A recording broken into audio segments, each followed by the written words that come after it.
Mais il y a une mère, Jochebed, qui n'a pas voulu abandonner l'espoir.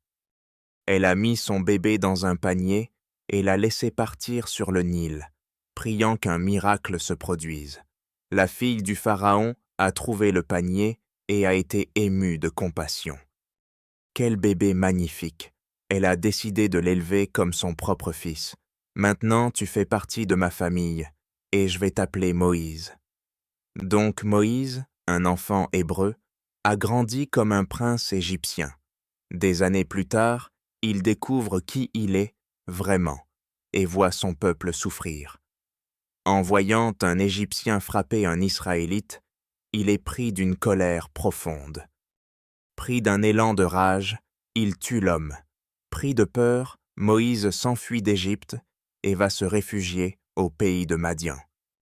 À Madian, Moïse vient en aide à des bergères près d'un puits, sans se douter que ce geste va tout changer pour lui. Merci pour tout ce que tu fais. Une des femmes, Séphora, ne le laisse pas indifférent. C'était la fille d'un prêtre de Madian, et pas longtemps après, ils se sont mariés. Les années passent, Moïse devient berger. Un jour, alors qu'il fait paître son troupeau, il remarque un buisson en feu. Mais le buisson ne se consumait pas. Et là, Moïse entend une voix. « Moïse, j'ai vu la détresse de mon peuple. Va voir Pharaon et dis-lui de laisser partir mon peuple. » « Mais qui es-tu » demande Moïse, et Dieu lui répond. « Je suis le Dieu de tes ancêtres, je suis celui qui suis. Mais moi je ne suis qu'un berger, je n'ai même pas l'éloquence. Pars avec ton frère Aaron, je serai avec vous, répond Dieu. Avec la promesse de Dieu en tête, Moïse se lance dans une mission qui va bouleverser l'histoire. Moïse et Aaron se présentent devant Pharaon avec un message simple mais percutant. « Laisse partir mon peuple pour qu'il puisse adorer Dieu. » « C'est qui ce Dieu dont tu parles ? » « Je ne les laisserai pas partir, répond Pharaon, mais son cœur est fermé.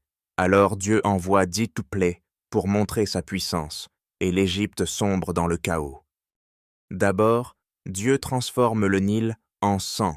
Tous les poissons meurent et plus une goutte d'eau potable. Ensuite, des grenouilles envahissent le pays, jusque dans le palais. Puis viennent les moustiques, minuscules mais partout, qui rendent la vie impossible.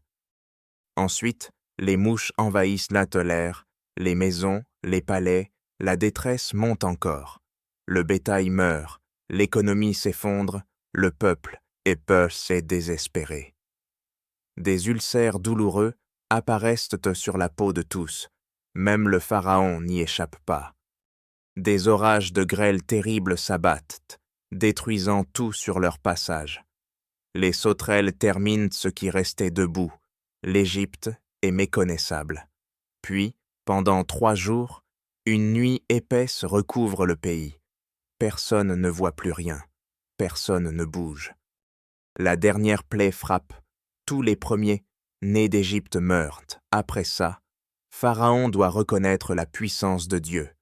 Il est brisé et ordonne enfin aux Israélites de partir. Les Israélites partent aussitôt, emportant tout ce qu'ils ont. Ils prennent même les ossements de Joseph, accomplissant ainsi une ancienne promesse. Mais alors qu'ils s'éloignent, le cœur de Pharaon s'endurcit encore une fois. Poussé par l'orgueil et la colère, il ordonne à son armée de poursuivre les Israélites pour les ramener et prouver sa force. L'armée les pourchasse sans relâche. Les chars foncent dans le désert. Les Israélites, coincés entre la mer Rouge et l'armée égyptienne, sont terrifiés. Quand l'armée égyptienne approche, Moïse lève son bâton et d'un coup, les eaux de la mer Rouge s'ouvrent. Les Israélites traversent, le cœur battant, entourés de murs d'eau. Une fois de l'autre côté, Moïse voit la mer se refermer sur l'armée du Pharaon. À ce moment-là, tout le monde réalise la puissance de Dieu. Les Israélites voient que leurs ennemis vaincus. Ils sont enfin libres. Avec l'armée du Pharaon anéantie, Moïse guide son peuple vers le désert et la terre promise. Et là, une voix s'élève, pleine de joie et de reconnaissance. C'est Myriam, la prophétesse et sœur de Moïse, qui entraîne les femmes dans la danse et les chants. Tambourins à la main et la foi au cœur, elles célèbrent pour la grandeur du Seigneur qui les a délivrées. Je chanterai pour le Seigneur. Car il a remporté une grande victoire, il a précipité les cavaliers et leurs chevaux dans la mer. Le Seigneur est ma force et mon chant. Mon chant. Ah, je chanterai pour le Seigneur. Le Seigneur est ma force et mon chant.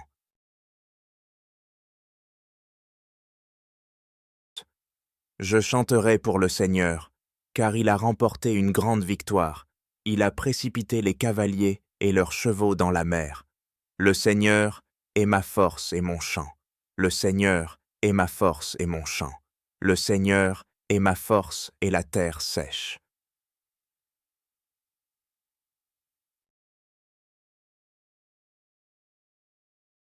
L'aventure de Moïse était loin d'être finie, mais son histoire, c'est celle de la foi, du courage et de la délivrance. Elle nous rappelle qu'avec Dieu pour nous guider, liberté et espoir ne sont jamais loin.